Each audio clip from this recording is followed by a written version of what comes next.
Sur notre planète, d'immenses étendues sont occupées par des territoires désertiques, qui ne sont pas seulement des zones chaudes et sans vie, mais aussi des régions mystérieuses et inexplorées, pleines de secrets, d'histoires fascinantes et d'événements curieux. Ces lieux, ensevelis sous le sable, sont aussi énigmatiques que les profondeurs mystérieuses des océans, et cachent de nombreuses histoires intéressantes et instructives sur des découvertes anciennes et modernes. Presque chaque couche de sable conserve des traces de civilisations disparues et des artefacts précieux capables d'étonner même les scientifiques et chercheurs les plus expérimentés. L'un des endroits les plus mystérieux et intrigants de la Terre est la côte des squelettes, située sur la côte nord de la Namibie, dans une région protégée et remarquable d'Afrique. Cette zone naturelle unique séduit non seulement par sa beauté, ses dunes environnantes et ses majestueuses falaises, mais attire aussi l'attention des chercheurs et des voyageurs en raison de sa réputation dangereuse bien connue. Le nom Côte des Squelettes n'a pas été choisi par hasard, c'est une région où de nombreux naufrages et catastrophes maritimes ont eu lieu, la rendant presque mythique aux yeux des marins expérimentés. Le brouillard épais qui recouvre cette terre crée non seulement une atmosphère romantique mais aussi des conditions périlleuses pour la navigation.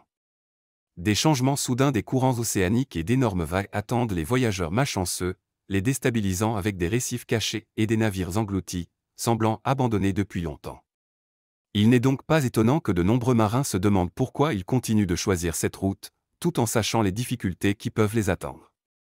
La réponse réside dans une soif profondément enracinée de richesses, car la région regorge de trésors tels que des diamants, de l'or, des pierres précieuses et d'autres minéraux précieux. Non seulement les chercheurs et les archéologues, mais aussi de simples chasseurs de trésors affluent ici en quête d'aventure et de fortune, espérant trouver ce trésor légendaire évoqué depuis longtemps parmi les marins et les habitants locaux. En poursuivant notre voyage vers un autre point de la Namibie, nous plongeons dans les secrets du mont Manta, qui s'élève parmi les étendues désertiques. Ces terres furent autrefois le berceau d'une grande civilisation venue des rives de la mer Méditerranée.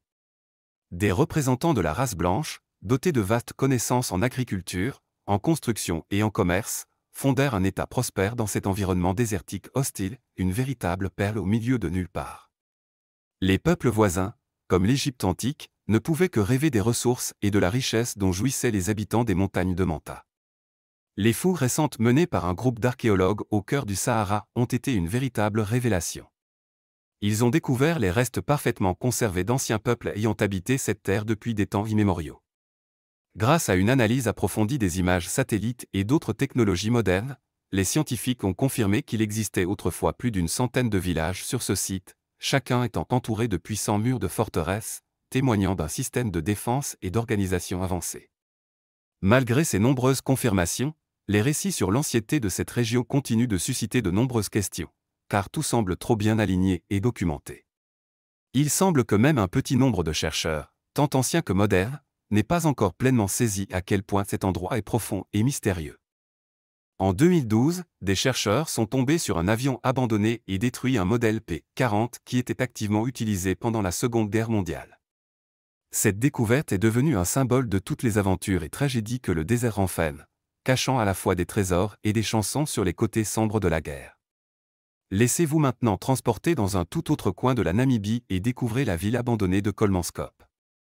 Cette localité, autrefois une ville minière de diamants, est devenue un symbole de la manière dont la nature triomphe de l'ambition humaine et de la soif de richesse. Il y a plus de 100 ans, cette ville était considérée comme l'un des plus grands centres du commerce international du diamant. L'histoire de la ruée vers le diamant a commencé en 1908.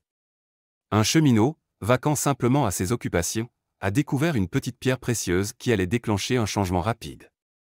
Chaque jour, le nombre de chercheurs de diamants augmentait comme des champignons après la pluie. Une véritable ruée a commencé, et bientôt, une atmosphère indescriptible de vitesse, d'exaltation et même d'obsession a envahi cet endroit. Kolmanskop s'est transformé en une ville typique de l'époque, les habitants construisaient des maisons, enseignaient aux enfants, créaient des écoles et des cliniques, sans se douter du destin tragique qui les attendait. Cependant, comme cela arrive souvent avec la richesse, les diamants ont soudainement commencé à se raréfier, et les habitants ont commencé à abandonner leurs maisons, réalisant que les réserves étaient en train de s'épuiser. Cela a conduit à des bouleversements causés par les vents protecteurs et le manque de sources d'eau douce. Les bâtiments abandonnés ont commencé à se décomposer lentement sous l'effet des dunes et des vents, et il ne reste aujourd'hui que des monuments silencieux de l'ancien luxe, les squelettes d'une véritable ville perdue dans le temps. Aujourd'hui, Colmanscope est devenu un lieu où l'on peut ressentir les bruits et les échos de souvenirs de vie à chaque coin de rue, où le vent murmure les histoires de rêves de richesses abandonnées. C'est une ville fantôme, où pourtant on peut encore capter le souffle du temps, où il ne subsiste que de vagues souvenirs du passé des diamants et des personnes courageuses qui ont cherché à réaliser leurs rêves. Mais Colmanscope n'est qu'un fragment du grand puzzle mystérieux qu'est le désert du Namib.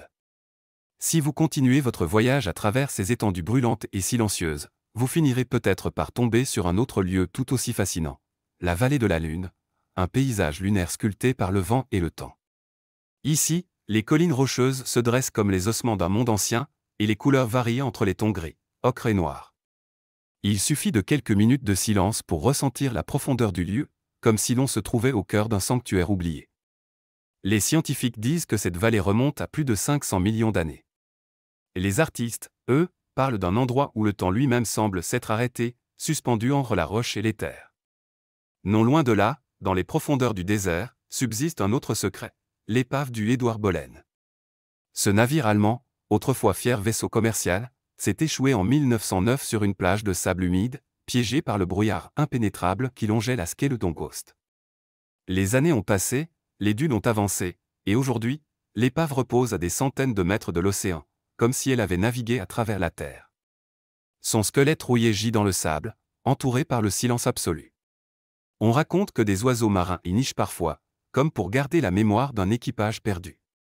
L'image de ce navire fantôme en plein désert défie la logique et alimente les légendes locales sur des navires engloutis par la terre plutôt que par la mer. Et que dire des habitants de ces régions hostiles? Dans les zones les plus reculées du Namib, là où les routes disparaissent et les cartes se taisent, les traces d'un peuple ancien persistent, les Sans.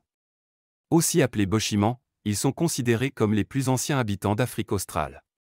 Leurs peintures rupestres ornent encore les grottes d'endroits comme Spitzkop, représentant des scènes de chasse, des rituels et des figures mi-humaines, mi-animales. Ces fresques silencieuses sont bien plus que de l'art, elles sont un langage, un témoignage spirituel gravé dans la pierre. Le savoir des Sans se transmettait oralement, de génération en génération, et il résonne encore dans le vent qui court entre les roches. Le désert, pour eux, n'était pas un ennemi, mais un maître, une entité vivante avec laquelle il fallait dialoguer. Plus au sud, dans le parc de Namib-Kloof, un autre spectacle attend les voyageurs, les dunes géantes de Sossusvlei. Certaines culminent à plus de 300 mètres de hauteur. Grimpez en une au lever du soleil, et vous comprendrez pourquoi on parle ici du plus vieux désert du monde. Les jeux d'ombre et de lumière dessinent des vagues de feu et d'or. Chaque grain de sable semble chargé d'histoire, chaque silence porte l'écho d'un millénaire. Et quand le vent se lève, il n'apporte pas seulement du sable, mais des souvenirs, des secrets et des fragments d'humanité oubliés. Enfin, lorsque le soleil décline et que le ciel s'embrase, tout semble suspendu. Le désert s'enveloppe d'un manteau pourpre, les étoiles percent l'obscurité avec une netteté irréelle, et l'on se sent minuscule mais vivant, témoin d'un monde ancien. Le Namib n'est pas seulement une mer de sable, c'est une mémoire vivante, un gardien des civilisations disparues, des rêves inachevés, et des trésors cachés. Il n'attend qu'une chose, que quelqu'un écoute. Si vous avez apprécié cette histoire passionnante sur les secrets et trésors des déserts, nous vous serions extrêmement reconnaissants de liker et de vous abonner à notre chaîne. Vous y découvrirez de nombreuses autres histoires fascinantes sur les découvertes et les mystères cachés dans les recoins les plus isolés de notre planète. Chacune de ces histoires peut non seulement devenir une source d'inspiration, mais aussi vous ouvrir des pages secrètes de l'histoire, laissant dans votre âme une étincelle vivante d'intérêt pour les merveilles anciennes et les trésors qui continuent de se dissimuler sous les vastes étendues des déserts infinis.